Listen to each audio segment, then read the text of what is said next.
नमस्कार दोस्तों, बहुत बहुत स्वागत है आप सभी का और उम्मीद है कि आप सभी बहुत ही अच्छे होंगे।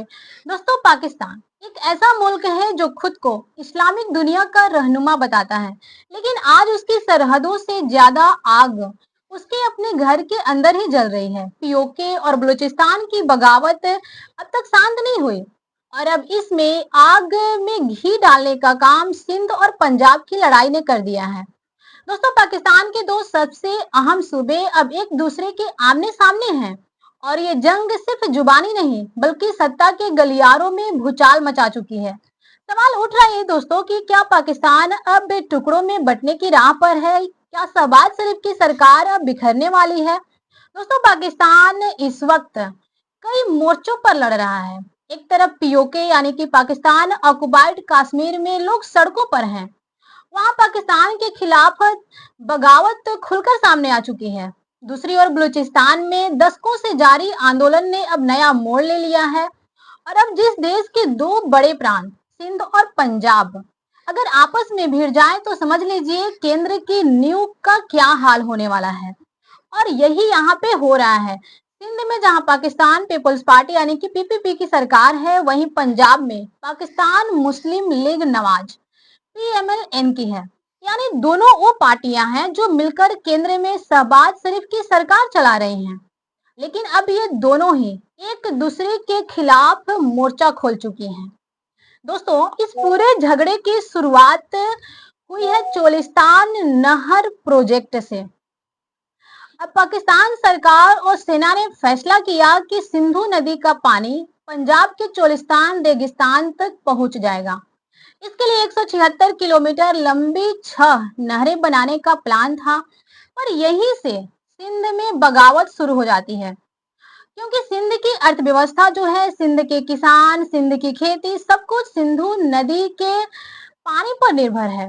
और अगर ये पानी पंजाब की ओर डाइवर्ट किया जाता है तो सिंध में सूखा पड़ सकता है, फसलें बर्बाद हो सकती हैं, किसान बर्बाद हो सकते हैं और पूरा इलाका रेगिस्तान शायद हो सकते हैं। यानी कि सिंध के लिए ये प्रोजेक्ट मौत का फरमान हो सकता है। और नतीजा ये हुआ कि सिंध की सड़कों पर हजारों लोग उतर आए और पीपीपी सरकार पर ये दबाव बढ़ा और इस प्रोजेक्ट को फिलहाल रोकना पड़ गया। लेकिन यही प्रोजेक्ट अब राजनीतिक जंग का मैदान बन गया है। पंजाब की मुख्यमंत्री जो कि मरियम नवाज, ये खुद नवाज शरीफ की बेटी हैं, इन्होंने इस मुद्दे पर बयान दिया कि पीपीपी अपनी सलाह को अपने पास ही रखे। यानी मरियम ने साफ शब्दों में ये कहा कि सिंध सरकार की राय को खारिज कर दिया गया, उनके शब्दों में इसे नहीं माना गया। अब बस फिर क्या था, पीपीपी जो है वो भड़क उठी। उन्होंने पंजाब सरकार पर हमला बोल दिया और पिछले हफ्ते संसद की कार्यवाही से वॉक आउट तक कर दिया। दोनों पार्टियों के नेता अब एक दूसरे पर तीखे आरोप लगा रहे हैं। पीपीपी का कहना है कि मरियम नवाज की सरकार वैध नहीं है क्योंकि ये सरकार फॉर्म 47 के घोटाले से बनी हुई है। मरियम कहती हैं कि वो अपने बयान के लिए कभी माफी नहीं मांगेंगी। अब ये जुबानी जंग सिर्फ दो नेताओं की नहीं रही है, ये बन गई है दो प्रांतों के बीच की खुली जंग। इससे कलह का असर अगर बात करें तो सीधा पहुंचा केंद्र में शहबाज शरीफ की सरकार तक, क्योंकि ये जो दोनों पार्टियां हैं पीपीपी और पीएमएलएन जो है गठबंधन में है। अगर इनका रिश्ता टूटता है तो शहबाज सरकार गिर सकती है। इसी वजह से शनिवार को शहबाज शरीफ ने अपने भाई यानी कि नवाज शरीफ से मुलाकात करते हैं और उन्हें हालात को संभालने की बात करते हैं उनसे। राष्ट्रपति आसिफ अली जरदारी जो कि पीपीपी के प्रमुख हैं, इन्होंने भी हस्तक्षेप किया और गृह मंत्री मोहसिन नकवी को कराची बुलाया ताकि इस विवाद को सुलझाया जा सके, इस गर्म माहौल को ठंडा किया जा सके। लेकिन अब मामला सिर्फ एक प्रोजेक्ट का नहीं रहा है, ये प्रांतीय स्वायत्तता, जल अधिकार और राजनीतिक वर्चस्व की लड़ाई बन चुका है वहां पर। दोस्तों, याद हमें यह रखना चाहिए कि पाकिस्तान इस वक्त पहले ही कई संकटों से जूझ रहा है।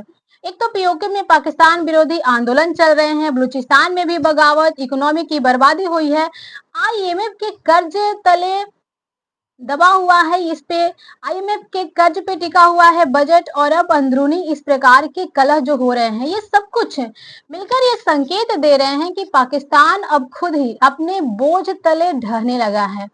दोस्तों अब सवाल ये उठता है कि क्या सिंध और पंजाब की ये जो जंग है शहबाज सरकार का अंत कर देगी? क्या पीपीपी गठबंधन से अलग होकर नए चुनाव की मांग करेगी? और सबसे बड़ा सवाल ये कि क्या पाकिस्तान अब टुकड़ों में बंटने वाला है?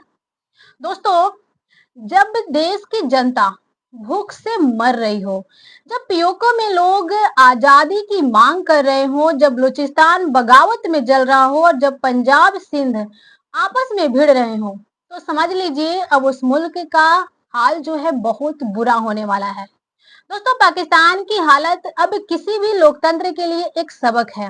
जब सरकार जनता की आवाजें को अनसुनी करती है, जब राजनीति जनता से ऊपर हो जाती है, तो मुल्क की जड़ें खुद ही ढहने लगती हैं, कमजोर पड़ने लगती हैं, हिलने लगती हैं। आपको क्या लगता है दोस्तों, क्या पाकिस्तान अब अपने ही झगड़ों में टूट जाएगा, बिखर जाएगा या फिर कोई ऐसा चमत्कार होगा जो उसे इन संकटों से बाहर निकाल पाएगा? कमेंट सेक्शन में जरूर बताइएगा। अगर वीडियो अच्छी लगी हो तो लाइक कीजिएगा, अपने दोस्तों के पास शेयर कीजिएगा और चैनल पे नए हो तो सब्सक्राइब करके बेल आइकॉन जरूर प्रेस कीजिएगा। तो मिलते हैं नेक्स्ट वीडियो में नेक्स्ट जानकारी के साथ। तब तक के लिए जय हिंद, जय भारत।